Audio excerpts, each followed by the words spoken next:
Good morning from the north.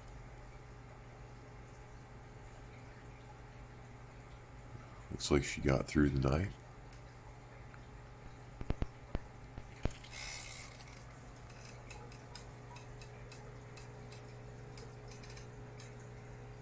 Mittens are all nice and perked up. She's fine. So is everyone else.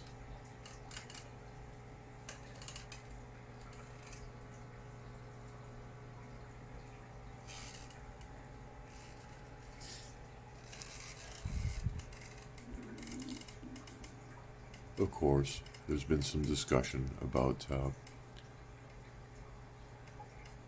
how I don't quarantine. So they'll zero in on that, but at the same time, I always buy my fish individually. Look how many discus I have. I always handle my situation the same way because I've learned how to do it right. And there is disadvantages to quarantining these fish in a traditional fashion. Catching a cold, pardon me. And I guess I'll explain those. Now, it's not that I can't quarantine. I have stations. I could easily pop that fish in here. Drop some meds to be safe and all the rest of it. Right? And devoted one of these tanks to quarantining for the next, what, a lot of people do it for 2 weeks, other people do it for a month. I've seen people do it for 2 months. Here's the thing. You'd have to water change this tank every day for 2 weeks. Significant water change. This tank's not running UV. This tank would not have any other discus in it for the new discus to feel comfortable with. And right there, I'm just adding up this list of stressors for the fish. That fish is probably not going to eat because it feels alone and scared in that little tank.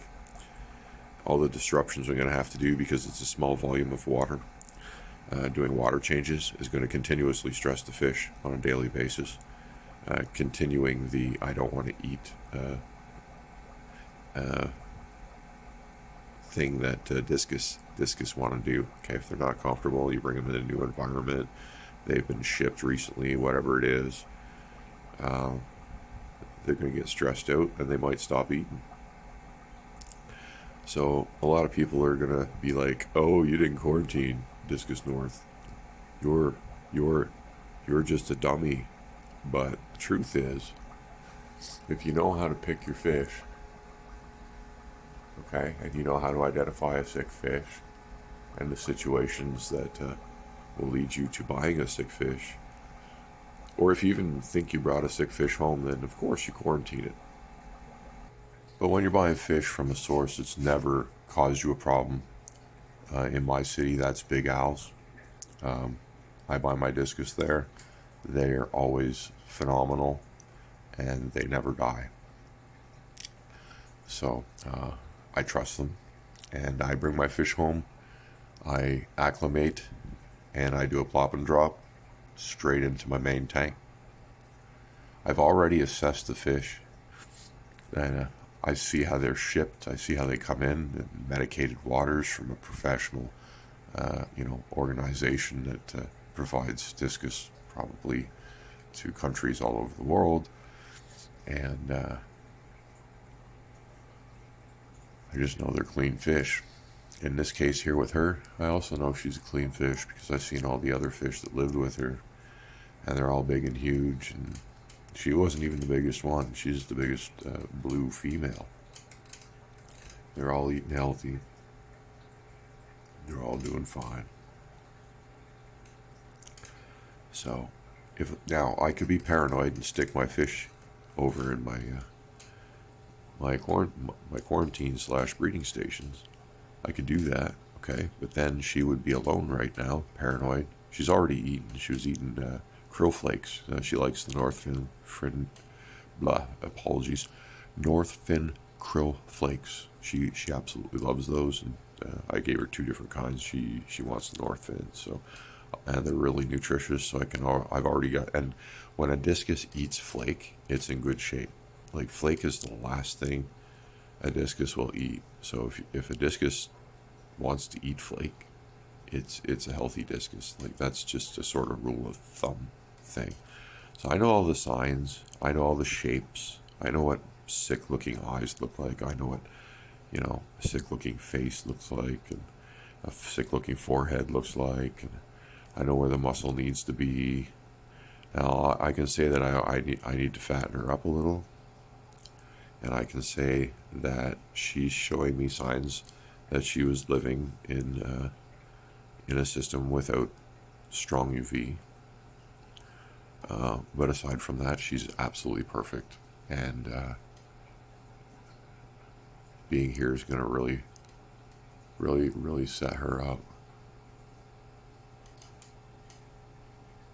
2 weeks from now, she's going to have excellent weight on her, and be an absolute beauty. I was looking over the videos, and basically the reason I say the no UV thing is when I zoomed in on her forehead, she has a couple of little, they almost look like they get little zits, little pimples. And my blue one even had that right before I got this recent UV setup down here going on. And this is now strong enough, and that all went away from my other one. That's all it took. All my problems went away once I got the strong enough bulb. So there we go. Pretty low light right now. But yeah, quarantining discus is kind of rough on them. And if you stress them out, they won't eat. They don't eat. They get weak. They get sick. And then 2 weeks later, they're weak and sick, and you throw them in the main tank. Well, you're not helping anything. You're actually creating yourself a little storm. You're creating yourself a little nightmare. And learn how to pick your fish. Everything's a risk. I could have that fish sitting over there for 2-3 weeks, and it could still carry parasites in my tank.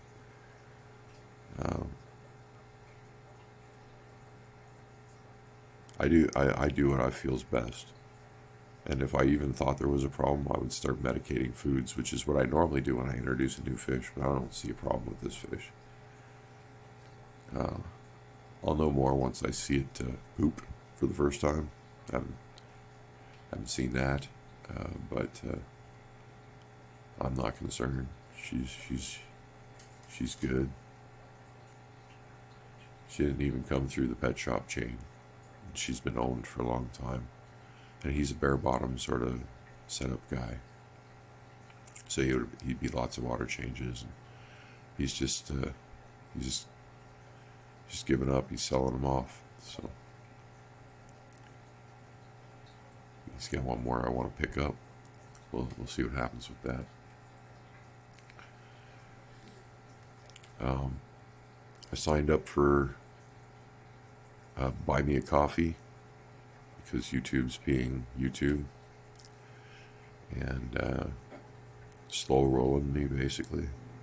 I should be monetized right now, but I guess I said a unacceptable word at some point.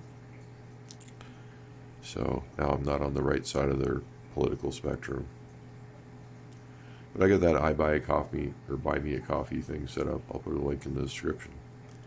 And with that, whatever comes that way, I'm going to try and build a big, huge plywood tank downstairs. I got a friend who's an engineer. He's got like lasers to make everything perfectly square because my floor is screwed up downstairs. He's even got a rig to make that'll hold the weight and keep the wood completely square because the floor is like just a bumpy mess. So it's a hard situation to build one of those on. He's going to come in and make sure it all works, and nothing's going to fail, and help me build it. And he's got every tool, and he's got all all the professional know-how. So we're going to slap up probably something in the 10-foot range. And, it's a lot of wood. It's a lot of glass. It's going to be a few grand. So, but yeah, that's what the I Buy Me a Coffee Fund is gonna aim to do.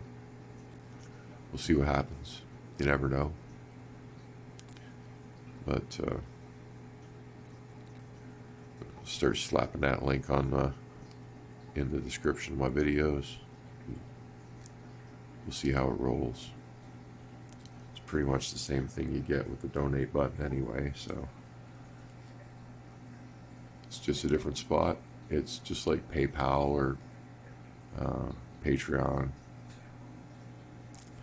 It's the same sort of things. I could set those up too, I suppose, but why have like 10 of them? It might be better too. But for now, we got the coffee one. You just pop in whatever amount you feel like, send it off. But yeah, it's probably going to be at least $2,000 if I can find like free glass. It'll be a lot cheaper. It'll be in the $2,000 range because it's pond armor and caulking and fiberglass, and there's a wood fill, big ass bucket of screws, leveling devices.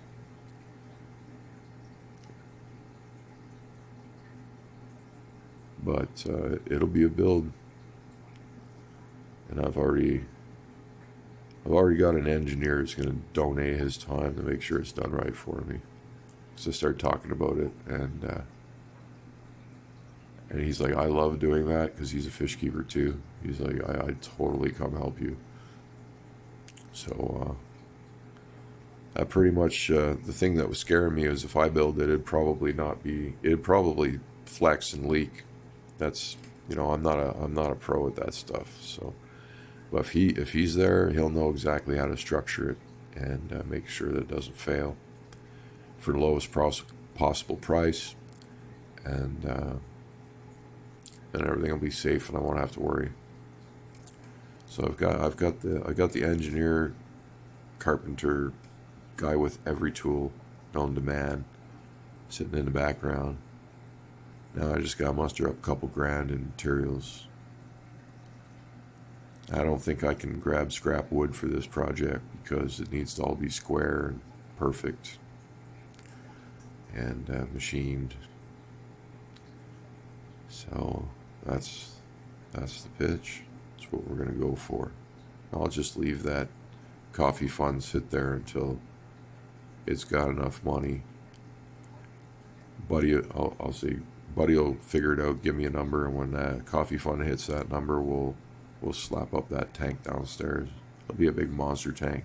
And what'll happen with that is all the Oscars, basically every fish that I have in the 450-gallon setup will go into the monster tank because they're all going to be large fish. I got severums and just things that can exist with the Oscars.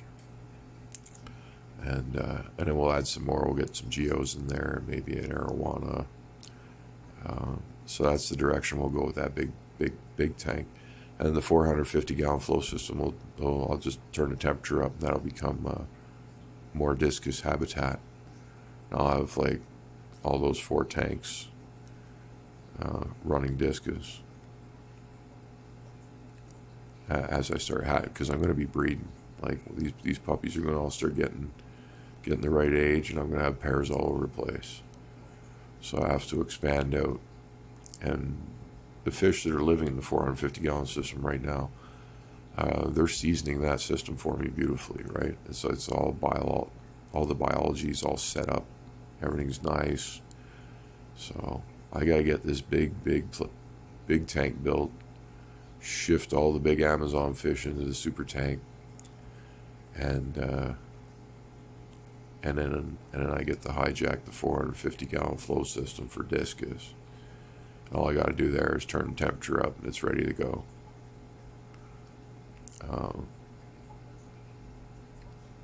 Yeah, I got plans. I got big plans. I mean, if I have to build the thing on my own, I'll build the thing on my own. It just takes longer, right? But everyone else sort of gets donations, through the donate buttons and stuff. So why not? Why not throw it up and give it a shot? Might make things happen a little faster. Keep things really interesting around here. And I think I've displayed, how I can do a neat thing with a big setup. And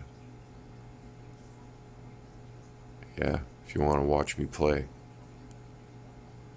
buy me a coffee. Thanks for watching.